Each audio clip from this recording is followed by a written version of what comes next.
nome dos tutores, eu quero desejar boas-vindas para a nossa disciplina, uma disciplina que vai acontecer, não é, de forma bem rápida. Nós temos aí 3 semanas para dinamizar as questões e as discussões.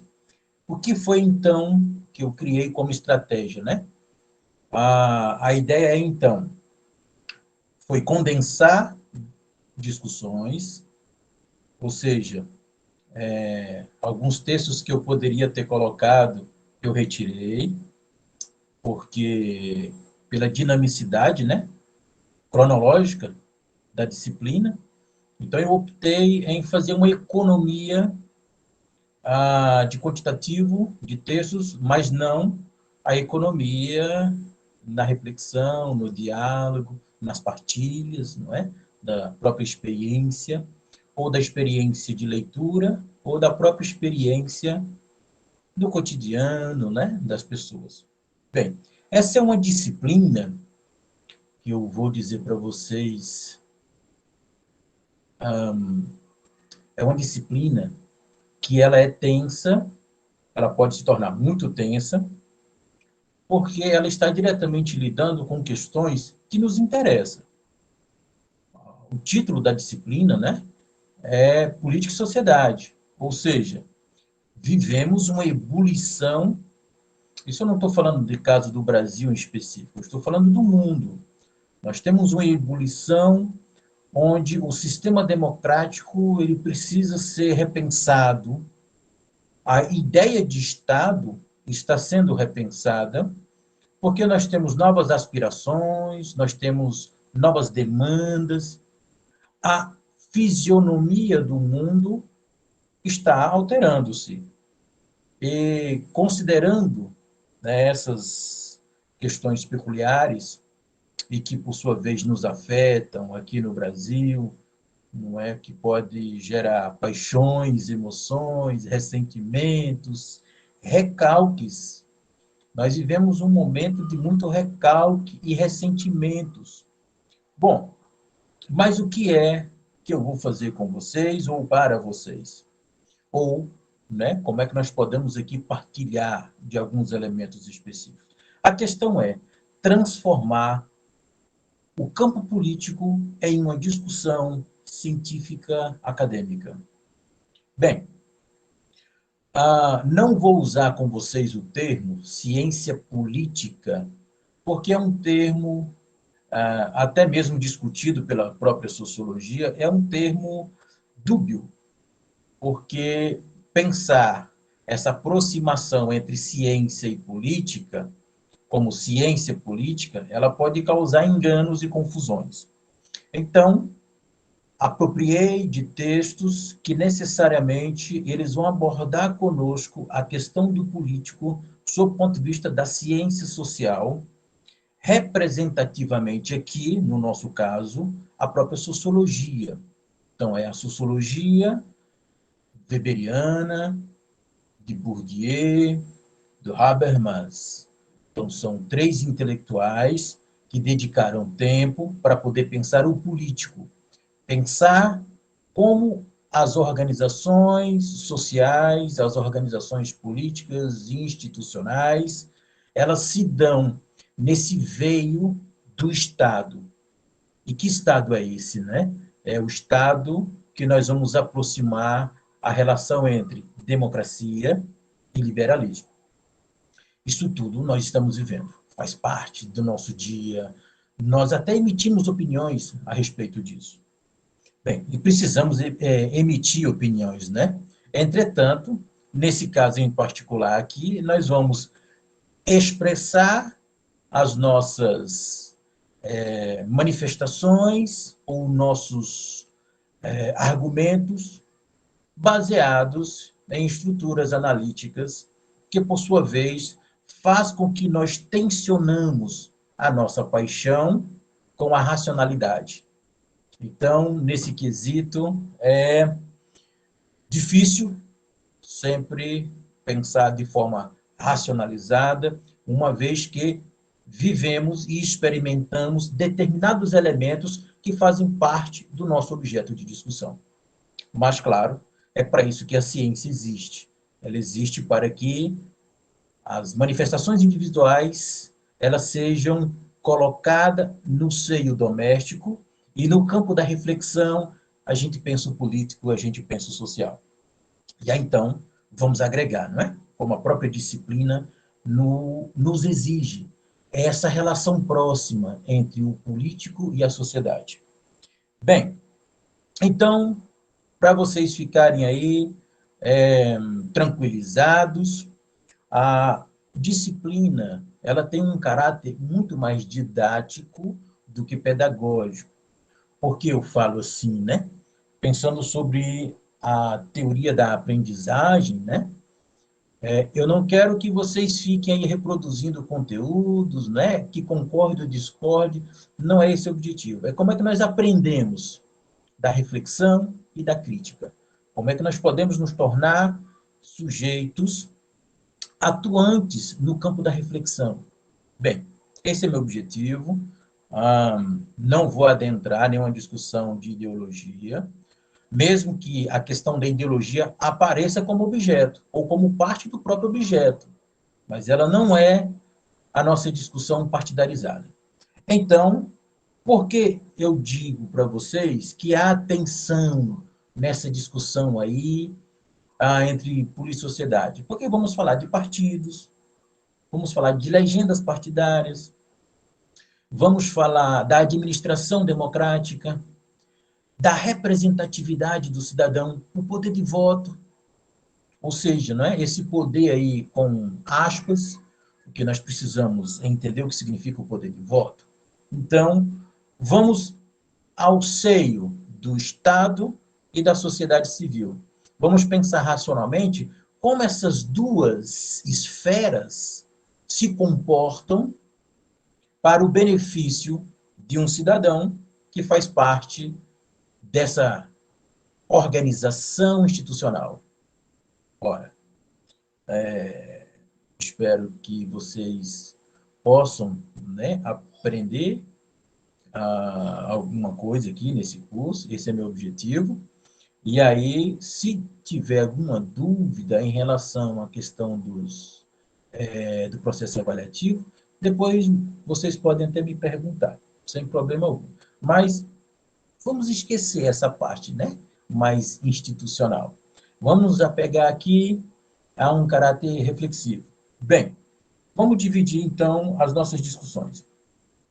Deixa eu só tentar projetar aqui para vocês. Não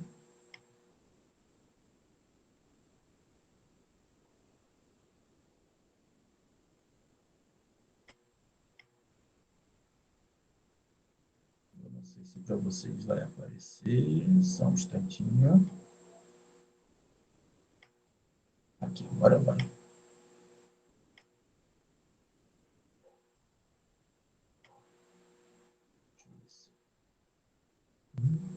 Pronto, acho que agora vai.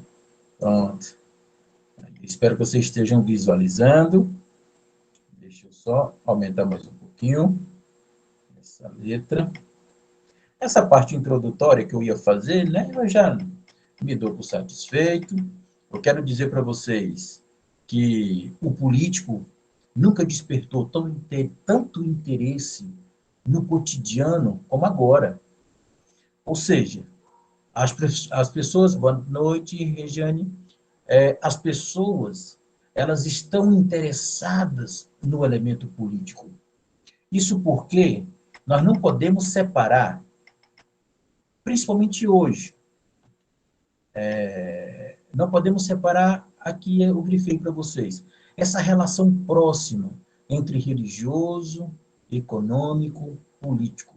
É como se houvesse um lugar comum entre o religioso, o econômico e o político. Bem, Weber, ele vai descrever esse elemento de proximidade entre os três a partir de uma terminologia que ele vai falar da proletarização do sagrado. Porque nós não podemos colocar em separado. Não há essa possibilidade. Se nós pensarmos o texto 1, vocês vão ver isso com mais clareza. Não é? O texto 1, ele quer dizer, ou ele quer mencionar que essa questão religiosa, acho que está falhando. Se falhar, vocês me avisam, tá? Essa questão do religioso sob o ponto de vista da ética, que também nos interessa. Mas eu quero saltar aqui para o final, só para vocês entenderem do que se trata. Esse último ponto, ele quer tentar limpar ou tirar possíveis mal-entendidos. Como?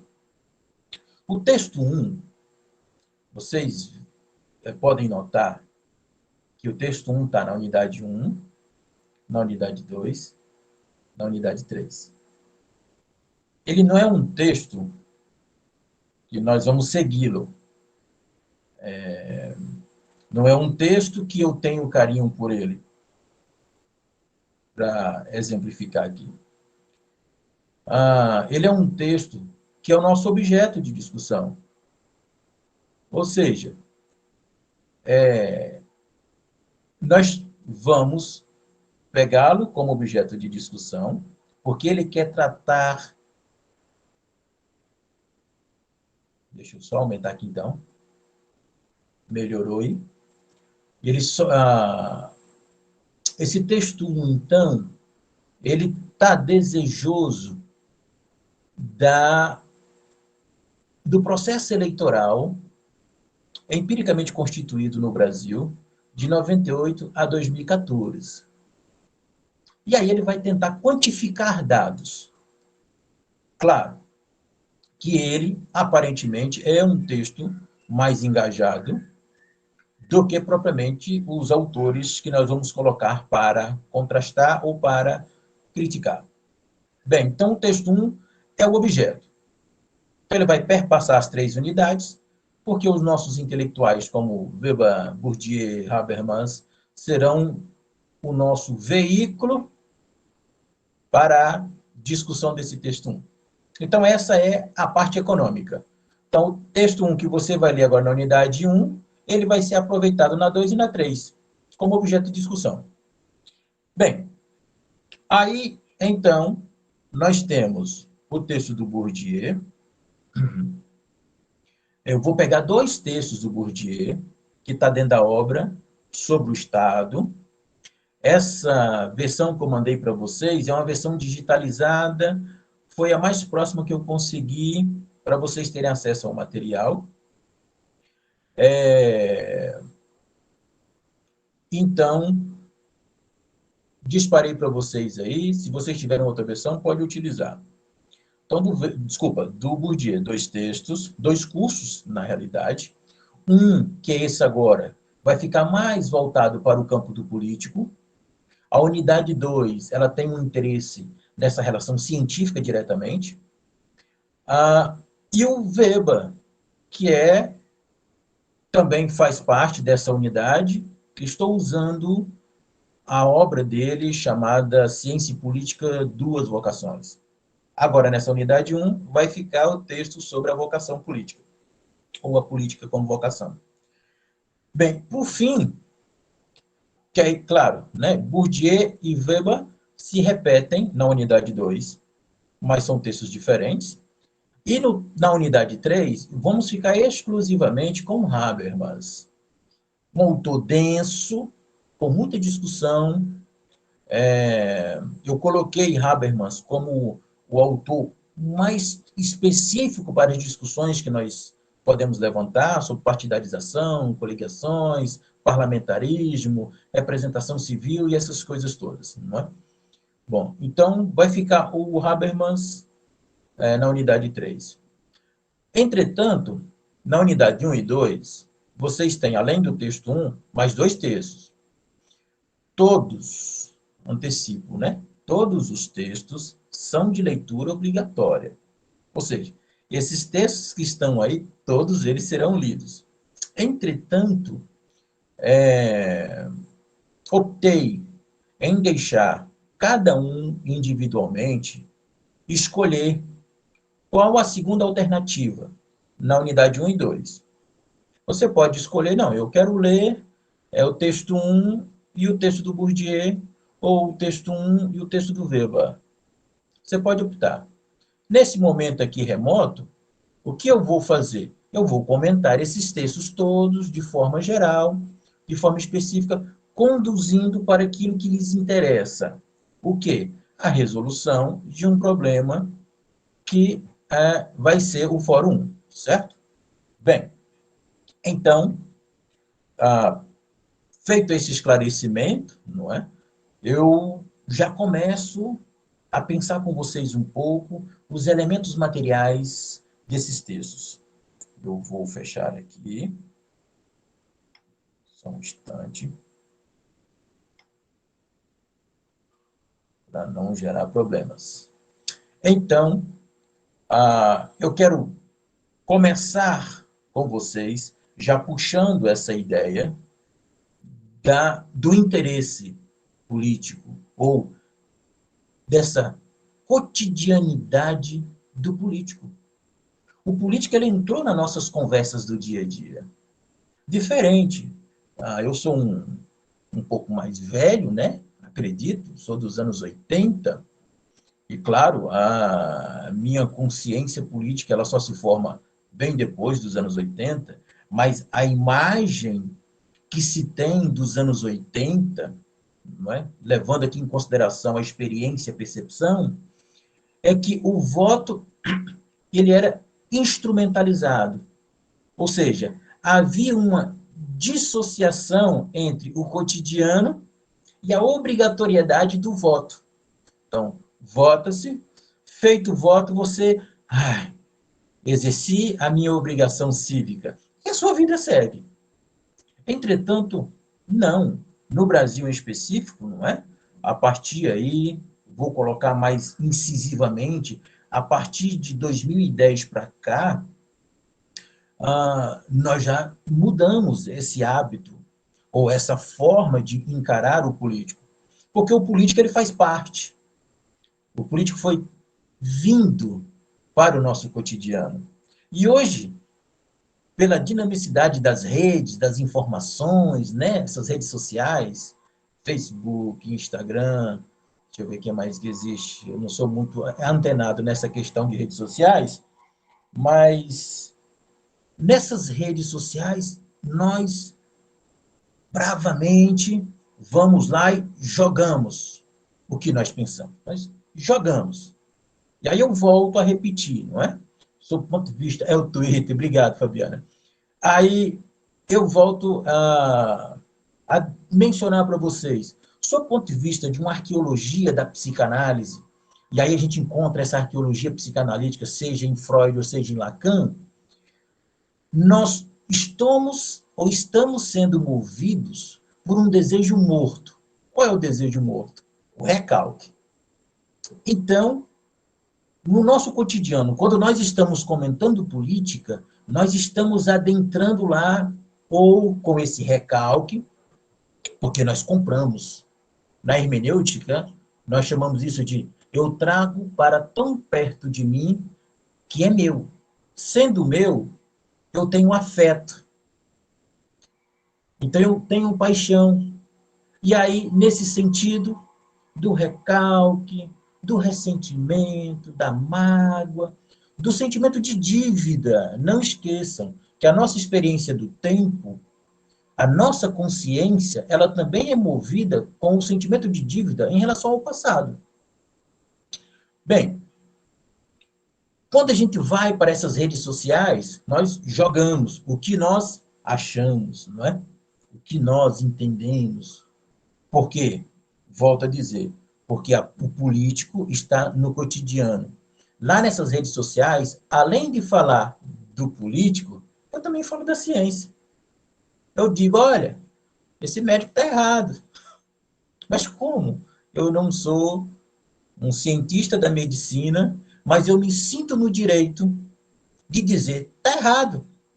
Mas por que, que eu faço isso? Porque esse mundo do saber racionalizado infiltra-se no cotidiano. Porque nós confundimos, agora que é a grande questão, nós confundimos o conhecimento racionalizado a partir de metodologias, de teorizações, com informação. Então eu pego, nós vivemos um mundo jornalístico hoje. Hoje o mundo é jornalístico. Nós pegamos as imagens, nós pegamos as informações, trazemos para o campo da experiência e percepção, e isso nos dá o direito de julgar, criticar. E a crítica ficou reduzida à especulação. Então, nós especulamos sobre aquilo que não entendemos, sob a certeza e a convicção de que o que nós falamos faz parte de um inteligível. Bem, aí estamos nós. Como nós vamos nos separar desse campo de informações, os memes, meus caros? Se vocês prestarem atenção nos memes, vocês vão entender aquela frase que na ciência não pode existir, que é aquela expressão: uma imagem fala mais que 1000 palavras. Isso é um equívoco do seu ponto de vista científico, não é? Então, o que a gente faz? A gente cola um conteúdo a uma imagem, ainda que ambos não têm nada a ver um com o outro. Ou seja, o que nós estamos fazendo? Habermas disse, e nós vamos ver na terceira unidade, que nós estamos num processo de ausência de referência e que nós estamos num campo de autorreferência. Há aqui um problema. Que problema? O problema do contexto. Bem, então, sem redundâncias, né? Sem ficar indo para lados e em lugar algum, eu quero dizer algumas palavras para vocês em relação ao texto 2. Se quiser fazer intervençãozinha, tá? Levante a mão aí, aperta no botãozinho da mãozinha, que aí você pode intervir. Aqui não é um monólogo, tá? Vamos fazer um entendimento. A questão é como eu, na minha casa, vou ler um autor que morreu no início dos anos 2000, de câncer, jovem ainda, né? Acho que ele tinha 49 ou 53 anos, o Bourdieu, um intelectual que ficou famoso pela discussão do político, que veio do campo. Bourdieu era do campo, né? Estudou, se tornou intelectual e da França para o mundo. Como é que eu posso fazer isso? Eu acredito que todos são de Rondônia. Se não forem, me desculpe. Mas como é que eu posso fazer isso aqui, de Rondônia, do norte do Brasil? Bem, a grande coisa é, primeiro, o que o autor diz. Bem, nós sabemos, nós usamos a expressão, olha, isso foi o que eu entendi do texto. Porque aí eu trago o texto para a minha subjetividade. Ou seja, eu li o texto a partir das minhas referências pessoais. Isso é importante, importantíssimo. Isso chama-se atualização. Então, vamos atualizar um texto, dizer o texto a partir de mim. Entretanto, sob um ponto de vista efeitual, como defendeu a hermenêutica filosófica do Gadamer, ele vai dizer o seguinte: sob o ponto de vista efeitual, como é que esse texto me toca como um outro? Então, aí eu reconheço o lugar do autor. O autor, quando escreveu, ele usou uma força do signo, tentando expressar para nós como é que o seu objeto se exprime na sua teorização. Bourdieu, ele vai colocar em separado teoria e prática. Por que ele está colocando em separado? Ele está colocando teoria e prática em separado no campo científico e no campo político. Depois eu explico por que ele coloca em separado. Mas nós, enquanto sujeitos, né, de ação e de consciência, nós precisamos entender sob o ponto de vista didático. Teoria e prática não se separam, sob o ponto de vista didático. Teoria e prática não se separam. Porque todo o processo de teorização exprime uma prática que está no campo empírico. Ou seja, o cientista vai lá e tenta, né, estabelecer uma discussão. Foi o que o Bourdieu fez. Ele precisou colocar em separado teoria e prática para depois ter a capacidade de teorização. Porque o Bourdieu, meus caros, ele está fazendo uma crítica fundamental às filosofias da história, para entender o político.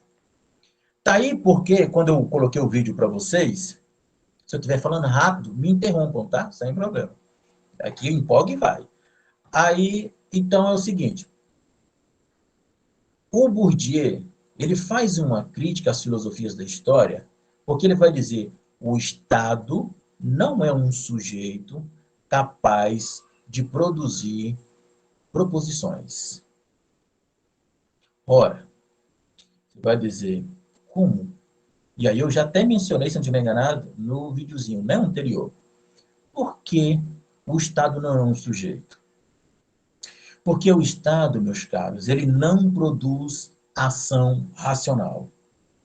Existe, no meio dessa conversa toda do Estado, jogo e campo. Essas duas questões. Para vocês entenderem bem, quando, eu vou repetir o exemplo que eu passei para vocês, que está no próprio texto. Quando dois jogadores vão jogar xadrez,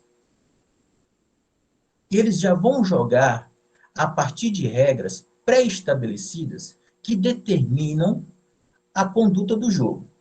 Ou seja, você não joga xadrez discutindo as regras do jogo. Não, você vai lá e aplica as regras. Então existe um elemento chamado, existe um elemento chamado objetividade, porque existe uma finalidade, ganhar, ter sucesso. Então, quando os dois jogadores estão jogando o jogo, as regras são aplicadas de maneira estratégica. O objetivo é ganhar o jogo. Internamente ao campo, já muda o cenário. Porque no campo, as pessoas podem discutir as regras enquanto ainda jogam o jogo. Bem, como é que isso está no político? Um político, ele não faz política onde a normatização é a lógica. Porque a lógica da política não é a lógica da lógica. Por que não? Porque no campo político, meus caros, os partidos políticos entendem isso. E entendendo isso, eles vão, primeiro, todo agente público, político, partidarizado, ele tem interesses com processos de adesão ou de pré-adesão. A questão é, o que a sociedade quer? Segundo, o que a sociedade quer? Ela sabe racionalizar esse desejo? Se não sabe, vamos então direcionar esse gosto. É como você gostar de macarrão, fazer ali, preparar o seu macarrão, né? Ao alho e óleo, ou você prepara seu macarrão ali com um extrato de tomate, um molho, né? Ou com o próprio tomate. Cada um tem um seu jeito de fazer. Mas aí me chega esse instantâneo, que aquele pacotinho venenoso é o grande chama. Você vai lá, bota, bichinho, 3 minutinhos ou 2, não sei. Você bota lá dentro. Primeiro, você não precisa cuidar tanto como era com o macarrão tradicional. E aí, quando termina, você vai lá e adiciona aquele temperozinho mágico, né? Viciante. Então, o político é isso. Ele entende, eles gostam, mas que estratégia eu posso fazer para ter benefício e ele simular que está satisfeito? Bem, então, o político se constitui nessa lógica. Bem, mas eu posso viver sem o Estado? Bem, se nós considerarmos algumas formas de pensamento que sustentam as continuidades, nós vamos afirmar que é improvável vivermos ausente de Estado. Porque nós carregamos um inconsciente coletivo de que o Estado é aquilo que está na bandeira do Brasil. O Estado, ele garante duas grandes coisas: ordem, progresso. Nós introjetamos, faz parte do maior bem simbólico do Estado, a bandeira. Então, a nossa bandeira representa esse inconsciente coletivo que, por sua vez, expressa essa lógica do Estado como se o Estado fosse um sujeito. Então, eu garanto as minhas carências de orientações do Estado. E tudo aquilo que eu não sei explicar, eu digo, é culpa do Estado. Então, se o Estado se torna um sujeito, eu o transformo numa instituição universal, onde todas as minhas carências são projetadas nele. Então, eu vou entender o político como um sujeito que está acima da lei. Ou seja, o sujeito político, ele tem a capacidade de definir o oficial do oficial, e a partir do momento que ele define o que é oficial do próprio oficial, ele se apropria dos próprios bens oficializados. E para nós não há problema. Agora, se eu retiro do Estado essa dimensão do sujeito, eu vou transformar o Estado em predicado. Ou seja, o Estado é, na realidade, uma predicação. E quem é o sujeito? Aí podemos vir com uma outra perspectiva ideológica, que ela é muito disseminada no pensamento de esquerda, que é: vamos revolucionar, vamos transformar, vamos mudar a sociedade. Mas qual é a grande questão? Qual é o grande fator limitador disso tudo? E eu gostaria que vocês prestassem bem atenção nesse dito. Tanto em Bourdieu quanto em Weber, o que nós não podemos negar é: o Estado tem uma lógica empresarial. Ou seja, nós nos submetemos ao Estado por esta lógica do empresariado. Então, nós temos, segundo Weber, sujeitos que vivem da política e sujeitos que vivem para a política. Mas, como eu mencionei no vídeo, né, que foi encaminhado, Weber ele tem essa vinculação com, com o ideal. O que é um político ideal? Vocês pensam nisso. Nós pensamos. O que é um político ideal? Hoje, o que está em voga é corrupção. Se o político diz: vou combater a corrupção, ele já tem 50% da minha atenção. O nosso mal no Estado brasileiro tem um nome: corrupção. E aí tem um outro fator. Um outro fator que nós brasileiros carregamos historicamente falando é moral. O nosso Estado brasileiro ele foi formado sob uma moralização. E essa convicção ela se aproxima muito do fator religioso. Tanto é que no texto 1, não sei se vocês deram uma olhada, mas no texto 1, ele chega a dizer, deixa eu olhar aqui no na minha anotação, tá? Ele chega a dizer, por exemplo, que o PRB é um partido criado pela Universal do Reino de Deus. Ora, como isso é possível? Porque nós estamos desconstruindo as ideologias. Mas dê um stand-by e segurei, fazendo favor. Deixa eu ver. O PEN, PEN,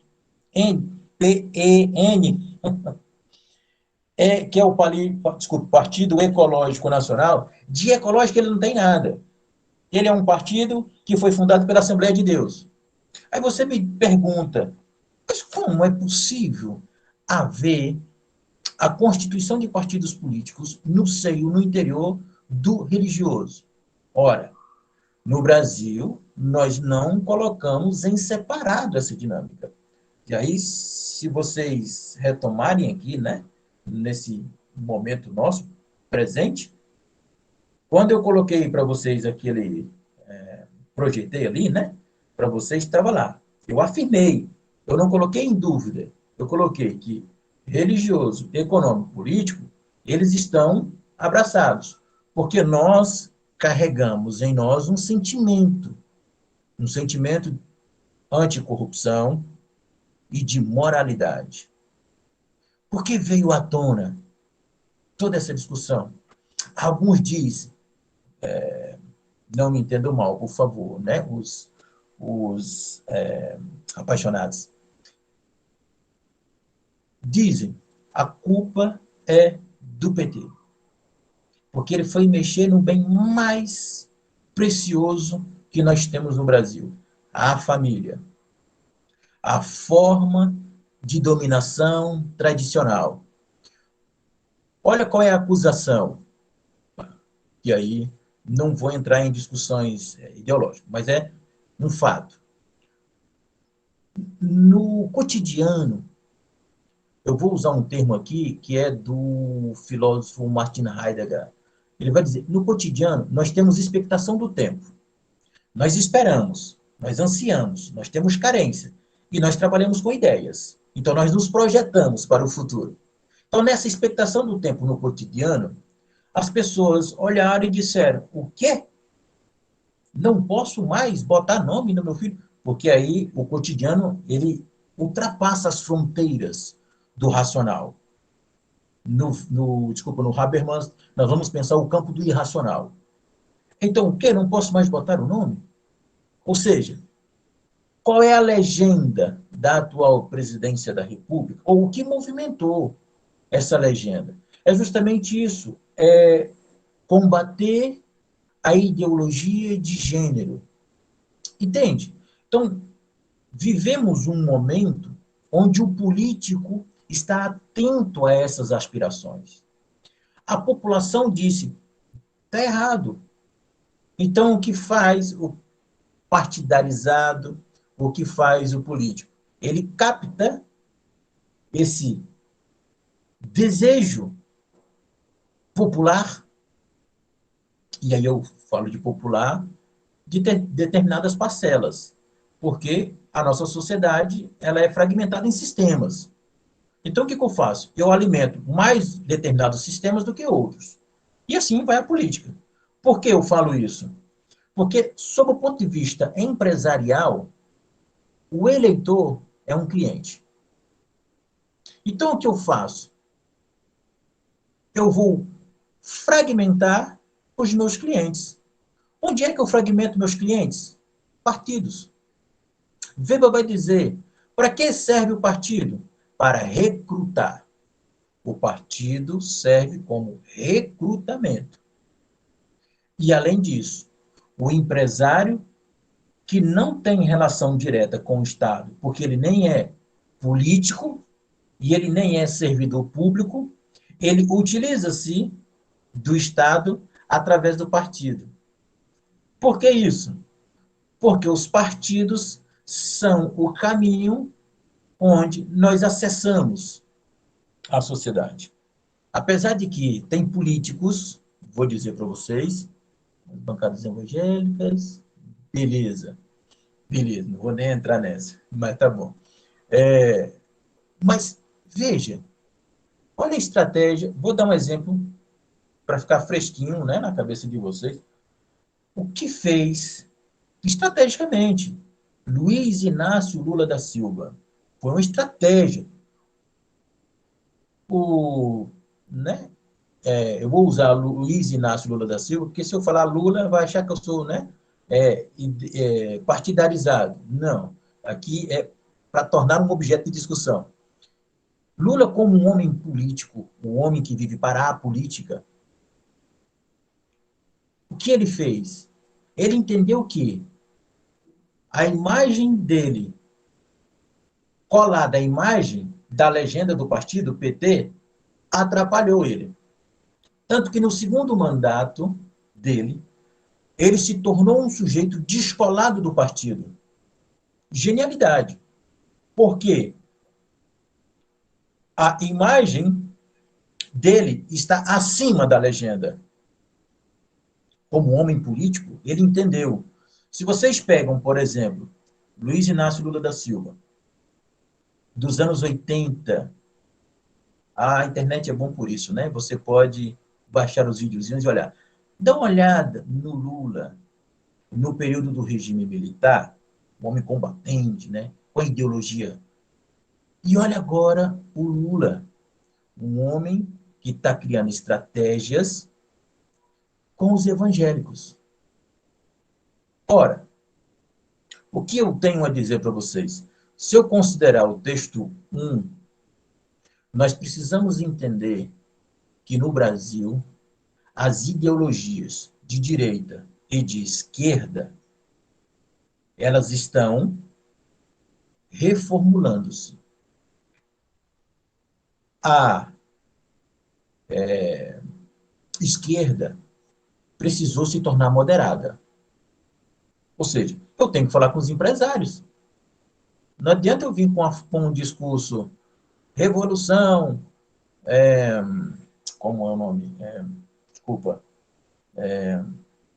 Revolução. Poder ao povo. Beleza. Um pensamento orientado desde Marx, sob o ponto de vista do comunismo, socialismo. Não adianta, porque o Estado é empresariado. Não tem como. Ou seja, ou você faz concessões empresariais do neoliberalismo, ou você não tem o poder.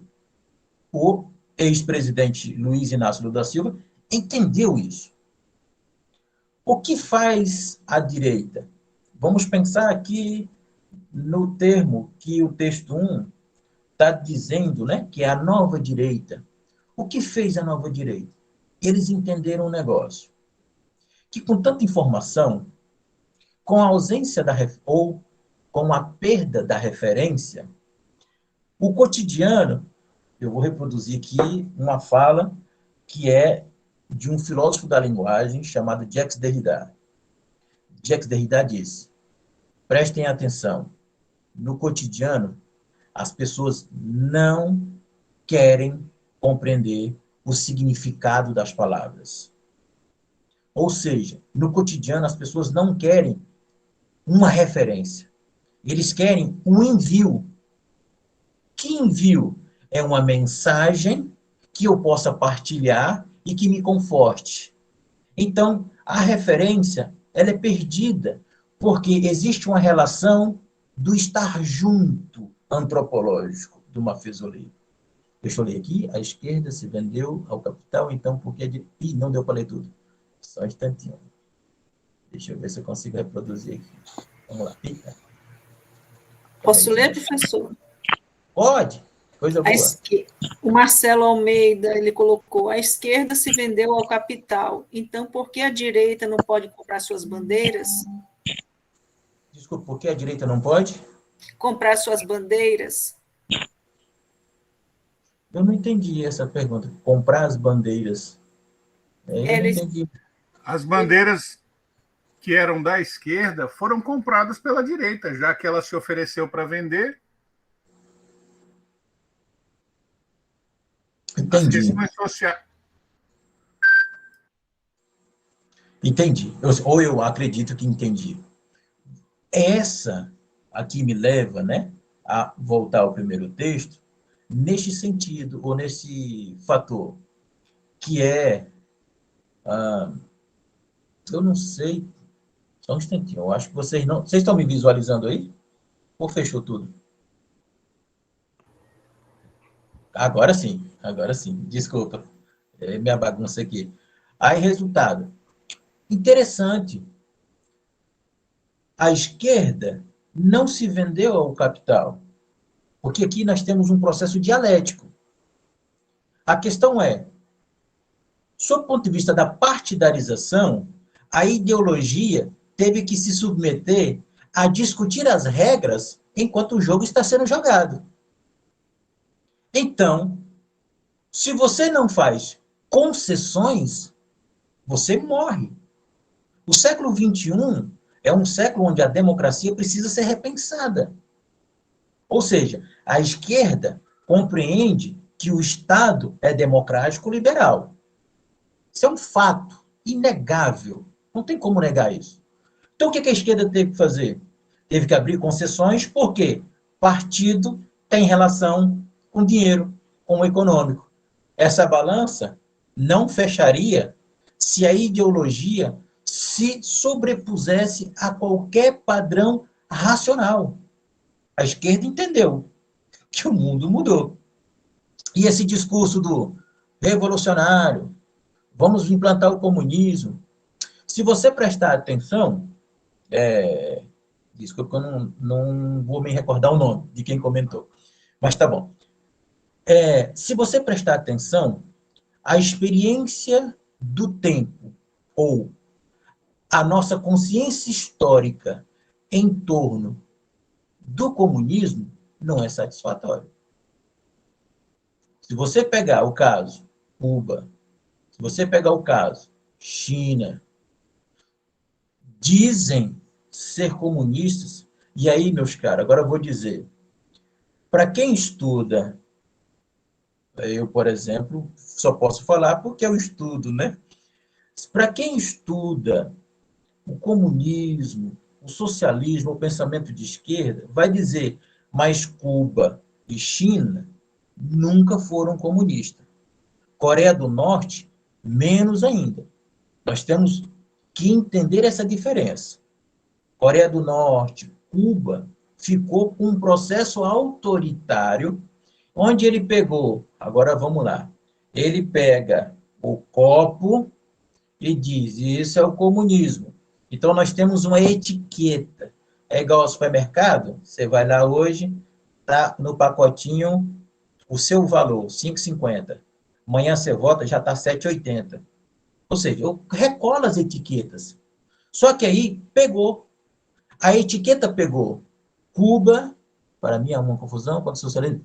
Beleza, concordo. Desculpa, eu também eu leio rápido aqui e não vou pegar nos nomes.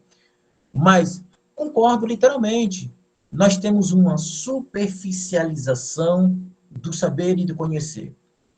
Mas aí não adianta eu ficar numa tribuna rosnando, dizendo, não sabe. Alguém quer falar. Tem um microfone aberto aí. Deixa eu repetir aqui. Não adianta eu ficar no escritório reclamando. Esse povo não sabe o que é comunismo, nem o que é socialismo. Ok, não sabe, mas a etiqueta pulou. E o que a direita fez? A nova direita se aproveitou. Por quê? Eu colei a etiqueta. Comunismo. Eu falo de Cuba, eu falo de China, eu falo de Coreia do Norte. Colou a etiqueta. Não é aquilo que o Marx pregou, nunca é e nunca foi. Porque as pessoas realmente, como ouvi o comentário, eles confundem comunismo e socialismo. Marx nunca falou de socialismo, Marx falou do comunismo. São coisas completamente diferentes. Socialismo é uma leitura feita pela União Soviética para justificar a não transitoriedade do poder para o povo. Então, o que os revolucionários marxistas, leninistas fizeram? Apropriaram-se do poder e falaram, eu gostei e quero. Pronto, mas aí é outra conversa. No caso do Brasil, pegou. Como é que essa direita está no poder? Porque os partidos de direita que se aproximaram ou fizeram coligações com o PSL, eles entenderam que, no cotidiano, as pessoas não vão atrás das referências. Elas querem aquilo que acalenta, é o estar junto antropológico. Então, o que eu digo, está vendo lá? Esse é o discurso que esbraveja a atual presidência da República, porque ele lida com um rancor, porque ele quer passar essa ideia de que precisamos acreditar nesse estadista. Bem, aí então nós aproximamos a direita do setor evangélico. Então aí nós trazemos a figura que historicamente tem influência sobre nós, não é? O Brasil foi enxergado pela Igreja Católica no processo de colonização como a Era de Ouro, ou seja, encontraram aqui a possibilidade de refazer o paraíso. A sociedade decaída europeia poderia reencontrar o momento de ouro perto do paraíso, colonizando isso que depois veio a ser chamado de Brasil. A nossa Constituição da consciência histórica, ela tem esse veio religioso, esse cunho religioso. Então, o que a nova direita fez? Aproveitou. Eu estou farto de mexer na instituição sagrada, família.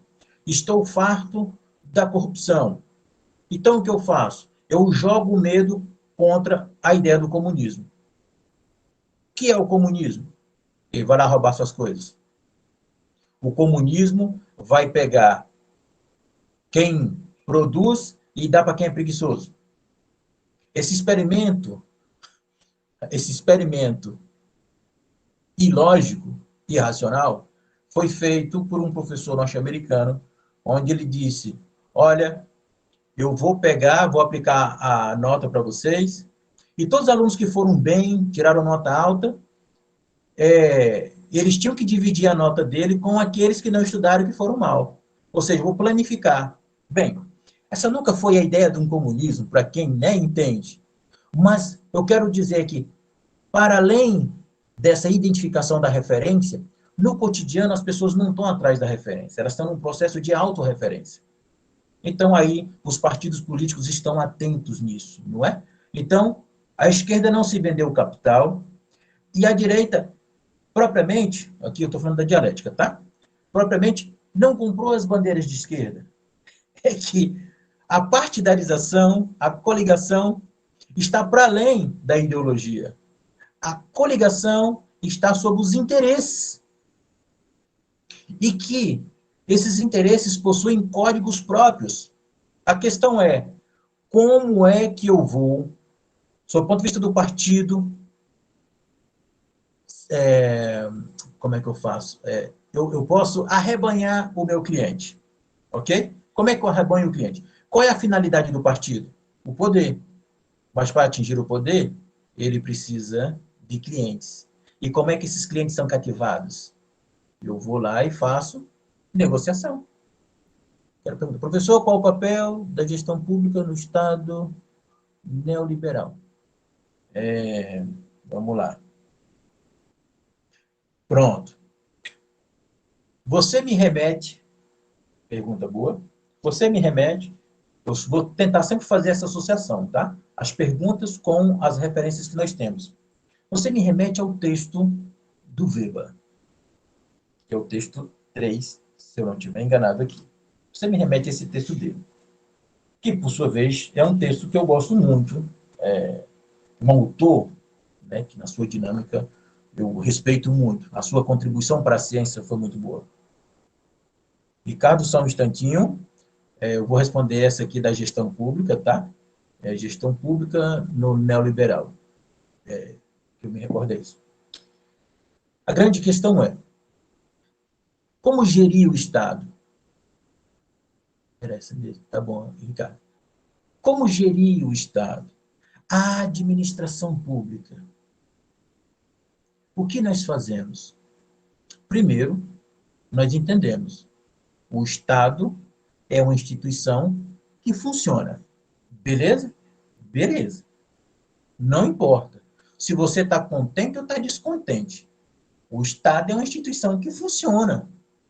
Agora, pode não funcionar para você individualmente agora, mas alguém está lucrando com o Estado.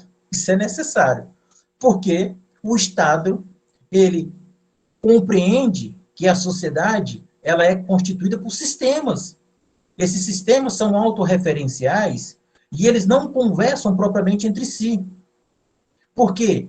Nós não queremos produzir racionalização sobre o que sustenta os sistemas. Eles querem criar códigos próprios a partir de um empirismo local que eles possam justificar. Tanto é que isso na atual presidência da República Brasileira é o que mais acontece.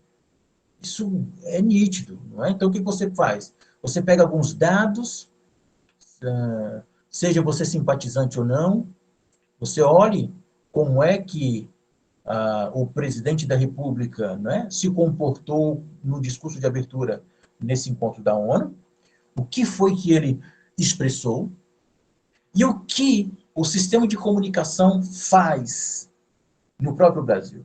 Aí você, se é simpatizante, você vai, mas é porque essas televisões, essa Rede Globo, e aí vai. Aí você tem. Você não está sabendo a diferença entre o que é seu e o que colocaram na sua cabeça para ser dito. Porque você se apropriou. Você não sabe a distância mais. É meu. Assim como, se você é contrário ao governo, você vai dizer, tá vendo? A partir das notícias, dos dados, nós vamos nos apropriando. Nós nos apropriamos. Por quê? Porque a política partidarizada ou o Estado fragmentado em partidos, ele se organiza necessariamente nessa questão sistêmica, que não é simétrica. Não há um plano, não há uma universalização. Nós temos uma relação entre os hábitos. Voltaria, né, ao Bourdieu. Os hábitos são formas setoriais de comportamentos particularizados de indivíduos específicos. Seja uma comunidade de 5 pessoas. Ou não. O universo, para essa comunidade de 5 pessoas, não é o universo, por exemplo, da elite. São universos diferentes. E eles se compõem de forma diferente. A questão é, que sistemas são alimentados com esta figuração política partidarizada? Que sistemas são esses? Então, a direita entendeu, ou a nova direita entendeu, que eu preciso me aproximar da sociedade. Então, o que faz? Mesmo a contragosto. Depois nós vamos ver com o Habermas sobre como é que nós vamos expor as máscaras. Ele fala desse negócio, de exposição das máscaras. Mesmo a contragosto. A atual presidência da República foi obrigada a adotar políticas públicas que, em tese, pertenciam à esquerda. Que é, você vai dar ao pobre, ao desalentado, ao desassalariado, ao desempregado. Por quê? Você vai dar a ele acesso a uma renda.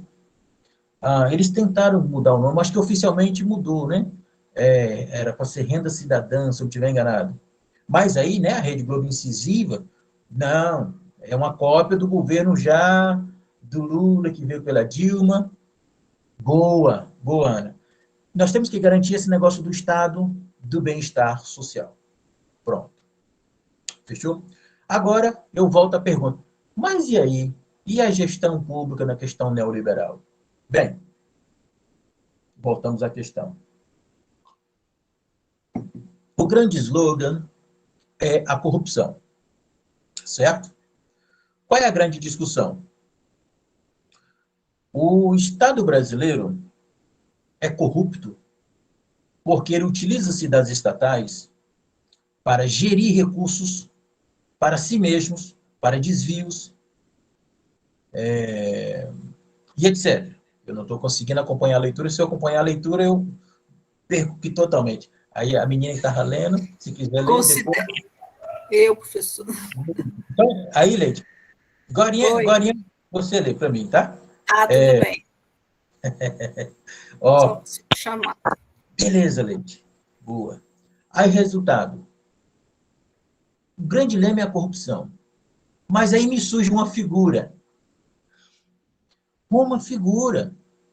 Porque nós estamos aqui lidando com a imagem, né? O Ciro Gomes, ele diz, mas como é possível?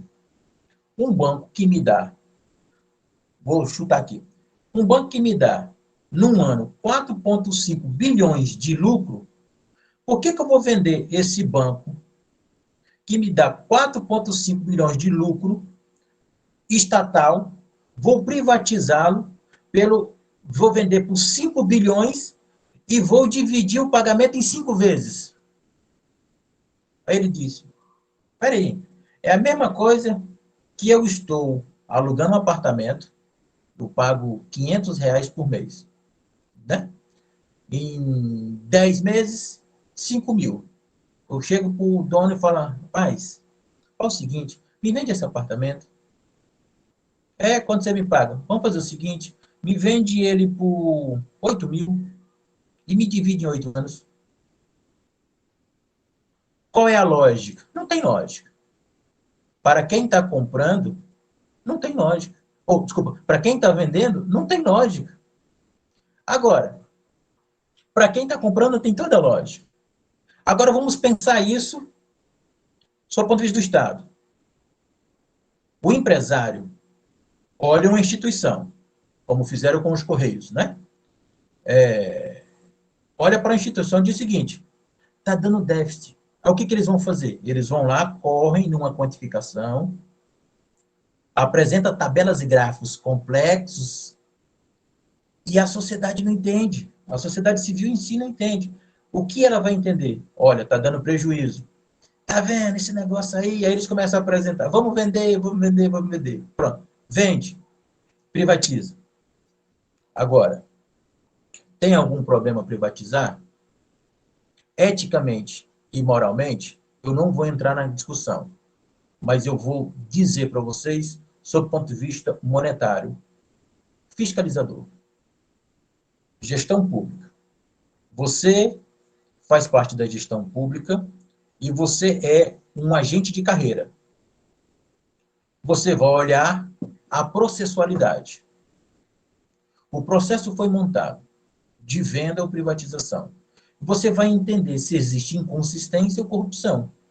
Se você, enquanto técnico, não encontra corrupção ou não encontra nenhuma inconsistência, o processo caminha. E vamos a leilão. Privatiza e vai. Se você encontra problema, aí você denuncia. Como aconteceu, né? Recentemente, com essa aquisição da vacina Covaxin, né? O grande boom que veio. Um funcionário público foi lá e denunciou, falou, esse é um processo fraudulento. E aí, meu caro, vocês percebem, não sei se vocês estão acompanhando, mas a CPI da Covid mudou completamente o foco. Agora o negócio é essa empresa, essas laranjas, essas empresas que foram construídas, e aí muita coisa vem à tona. E aí o discurso anticorrupto não se justifica na prática. Porque só um pouquinho, com licença, deixa eu desligar aqui, tem um colega da Federal do Mato Grosso do Sul me ligando, depois eu retorno para ele. Resultado. Uma coisa é o discurso, como diz o Bourdieu, outra coisa são as práticas. Eu não posso confundir a lógica do discurso com a lógica do próprio objeto de discussão. Então eu não vou me tornar um político. E aí eu só jogo agora mais uma pimentinha, né? Em relação ao funcionário público. Não sei se vocês lembram, mas quando o ex-presidente Lula estava sendo processado por aqueles que ele chamava de meninos da Procuradoria, ele ficou completamente indignado. Por quê? No uso da técnica, eles o expuseram como chefe de uma quadrilha. E ele, completamente raivoso, na época, né? Ele mencionou, esses meninos que fazem concurso público aí não servem para nada e não entendem o que é ralação. Ele tentou dizer isso. Mas, ao mesmo tempo, nós temos que entender, sob o ponto de vista político, da ética e da moral. Não se esqueçam, o servidor público, ele é um servidor de carreira, como diz o Weber, ele é irremovível, porque ele é técnico. Mas essa não é uma lógica, porque esse servidor público também pode se partidarizar, pode se filiar, assim como no Supremo Tribunal Federal. Os juízes são partidarizados. Então, como é que a gente faz? É tentar entender até que limite existem essas relações de conflitos individuais. Por quê? Bourdieu já afirmou aqui no textozinho e disse: quando se trata de Estado, de política e de agentes públicos, é extremamente difícil você separar o que é privado do que é público. O fator econômico muda tudo. E o Estado neoliberal sabe disso. Tudo é negociável a partir de um ganho. O sujeito pode se dispor a participar de determinados processos licitatórios fraudados porque ele está ganhando, sob o ponto de vista da individualidade. Então, nesse quesito que o Bourdieu diz, é para a gente entender essas questões. O público e o privado é difícil de separar porque eles estão continuamente confundidos. O servidor de carreira técnico apartidarizado, ele continuamente é descredenciado. Não vou entrar no mérito, né? Por exemplo, quando eu esqueci o nome dele, daquele servidor que foi lá na CPI da Covid e fez a denúncia, né? De que o processo da aquisição da vacina estava fraudado, ele tinha um vício. Na linguagem jurídica, é um vício processual. Havia um vício. Então, o que fez? Então, o que faz? Agora, vamos lá. A ética de convicção. Como o presidente não tinha e não tem argumento para dizer o contrário, porque ele simplesmente silenciou. Pronto, eu não vou discutir. Silenciou. A ética de convicção é aquela: existe um mal, porque eu vou transformar a minha figura numa dimensão ligada ao religioso. Eu vou transformar a minha figura numa universalização que eu represento. Então, o que você faz? Você desmoraliza. Então, quando eu não tenho um argumento técnico, percebo, a primeira coisa é desmoralizar. Se você é um profissional que barrou um processo fraudulento, na ética de convicção, aquele que vai tentar minar a sua denúncia, ele não olha para o objeto da denúncia, ele olha para o denunciante. Então, vamos averiguar a vida desse sujeito. Então, veja, essa é a grande questão. Quando se trata de ética, e o Weber vai falar sobre duas éticas, né? Ética de convicção e ética de responsabilização. Apesar de que, atualmente, né, para a gente pensar a ética de responsabilização, ela está complicada, tanto no campo político quanto no campo de carreira, né? Porque o Estado é dividido nesses dois setores: agentes de carreira e agentes de política. Os agentes de política se dividem em aqueles que vivem da política e aqueles que vivem para a política. Tem uma causa, né? Eles têm uma finalidade. Os agentes de carreira somos nós. Eu sou um agente público de carreira no executivo, mas há muitos agentes públicos de carreira no legislativo, no judiciário. E aí essa imagem que pega. Vou só dizer, Weber, vou trazer de novo Weber. Weber vai dizer assim: das pessoas que tem no mundo, os advogados são os que mais têm tempo, né, para poder se dedicar a questões de Estado. Mas a grande questão é que a figura dele é dúbio, né, porque ela é um processo dialético. Porque enquanto servidor público, suponhamos que ele é um servidor público, está lá no Estado, Wagner, quem depois, não sei se vocês ficaram sabendo desse problema muito sério, que um depoente, esqueci o nome, sou ruim de nome, mas ele é um servidor público, ele é do acho que ele é da Procuradoria, e hoje ele é ministro, que chamou a Tebet de desequilibrada. Depois pediu uma desculpa, mas nada a ver. Então, qual é a grande coisa que tem ali? É um sujeito de carreira, um servidor público, da área jurídica, que vai usar o seu papel de servidor público para defender um agente público como se o Estado fosse um sujeito. Então, a figura do presidente da República é a figura do Estado. Então, eu defendo o presidente porque o Estado é um sujeito. Essa é a suspeita que sempre vai pairar. Isso eu falo tanto para a direita, quanto para a esquerda, como para o centro. Apesar de que o centro, né, se tornou articulador. O centro, no Brasil, é aquele que diz: o que importa é o poder. Por que eu falo isso? Porque o Estado, ele é, na teoria dos sistemas, e já estou antecipando aqui o Habermas, né? Na teoria dos sistemas, o Estado ele é um autorreferente. A referência do Estado é ele mesmo. E o que é a sociedade civil?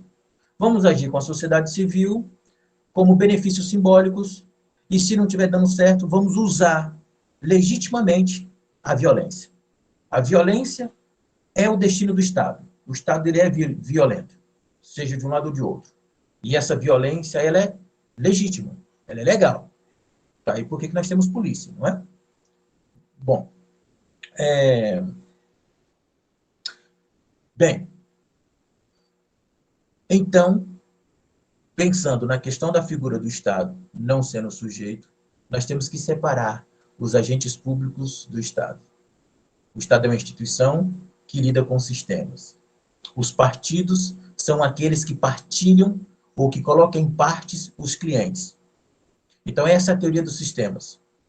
Uma autorreferência. E qual é a teoria econômica democrática?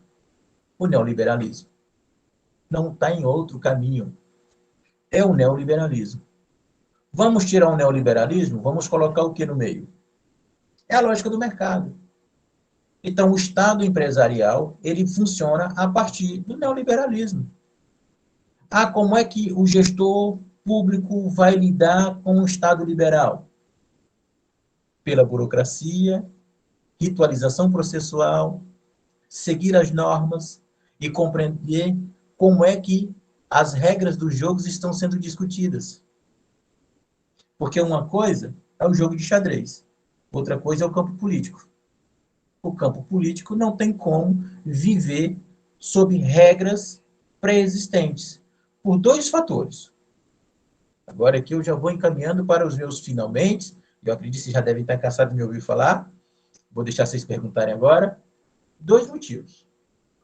O que impede que o Estado funcione sob o ponto de vista das normas pré-existentes como regras lógicas? O hábitos. Bourdieu. O hábitos é o impeditivo para que o Estado se torne universal. Porque toda vez que o Estado se universaliza, ele cria desapossados. É impossível um Estado que agregue todos. É impossível. Utopicamente, sob a utopia, todos são iguais, mas alguém precisa limpar o banheiro. Esse é o argumento neoliberal. Outro elemento que impede que o Estado se torne universal ou universalizante, além do hábitos, nós temos o quê? Nós temos os processos de partidarização e empresariado no interior do Estado. Isso impede que o Estado se torne universalizante. O Estado precisa garantir determinados sistemas. Mas e você diz, mas que visão pessimista, né, do Estado? É uma visão muito pessimista. Só um pouquinho, desculpa, deixa eu desligar isso aqui de novo. O pessoal está alvoroçado aqui. Sexta-feira, né? Resultado. O que, então, impede que esse Estado se torne universalizante? Porque no mundo do capital, nós temos uma divisão, desculpem, gente, nós temos uma divisão desigual dos bens públicos. Para que serve a sociologia? Vamos finalizar, né? Com uma coisa boa. Para que serve a sociologia? A sociologia, então, serve para compreender essas desigualdades. Eu não estou falando que é bem ou mal. O Estado é assim. Aí você diz, meu Deus, então tudo é catastrófico. Pensar algo bonito adiante não tem jeito? Tem. Mas aí nós vamos pensar isso essencialmente no texto do Habermas, que vamos deixar com um fechamento, né, genial, um texto gostoso de ser lido e ser pensado. O Weber, ele vai dizer, podemos sim pensar um Estado universalizante. Desculpem. Um Estado universalizante. Como? Se nós refletirmos um tipo ideal de político. Mas qual é o tipo ideal do político? É quando nós racionalizamos o irracional. Mas qual é o argumento racional plausível para dizer que algo é irracional, sendo que ele partiu da negociação pelas regras? Essa é a dificuldade. Esse é o limite das filosofias políticas. Ou é o limite da ciência política.